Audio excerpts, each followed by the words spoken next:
So did you want to? Our next speaker is Liam Corley. He is a professor of American literature at California State University Polytechnic at Pomona, and his talk will be on the voice of the veteran in American literature.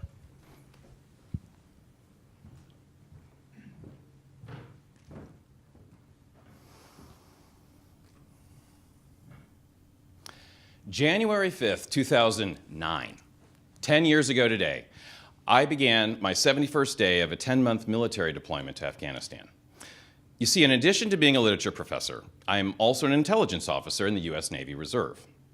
My call sign is Cassandra, a nod to the Trojan woman cursed by Apollo with the ability to see the future, but never be believed.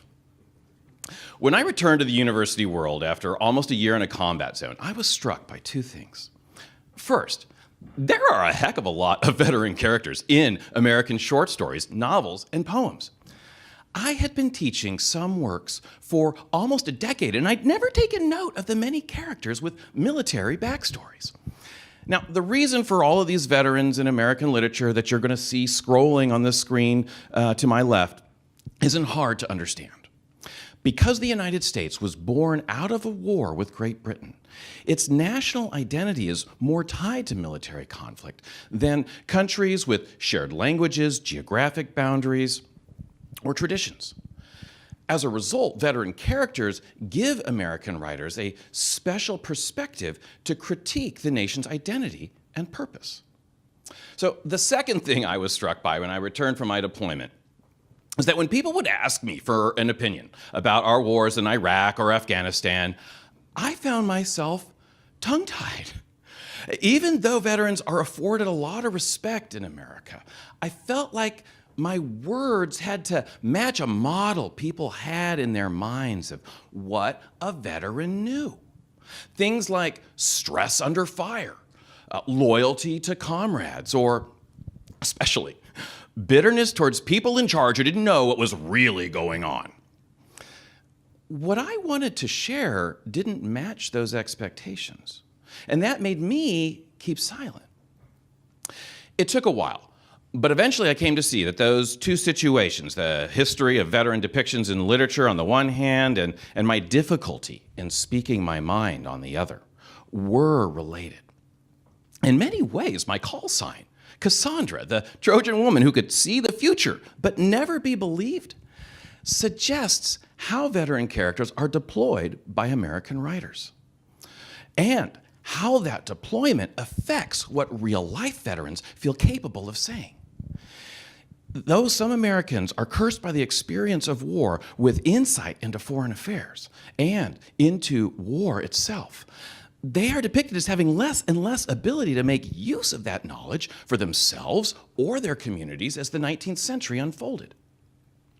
In the book I'm working on, The Voice of the Veteran in American Literature, I trace how veteran characters in the late 18th century began as representative Americans who gained experiential knowledge that could be shared with others through public leadership.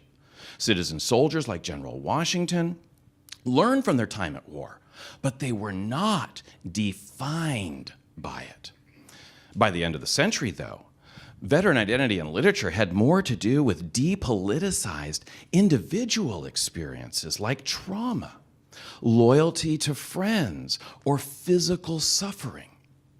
Veteran characters were depicted as pathetic figures who couldn't control their own fates and were so impacted by their war experiences that they only had insight into issues like mortality, guilt, or shame. For a community of voters, this narrowing of war's meaning into its effects on individuals is destructive.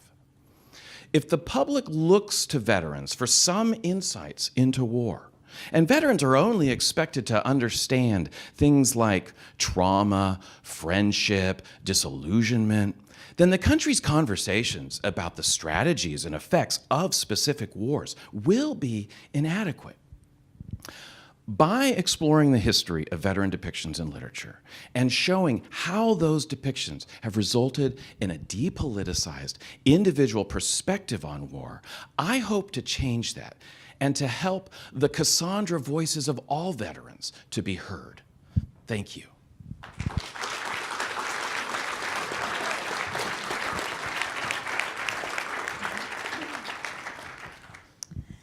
That was really a fresh perspective to point out stereotypes, to point out a reduction of understanding about the veteran experience, and that you bring both military experience and literary expertise to this is really unusual and invaluable. And I thought your presentation was excellent. Thank you.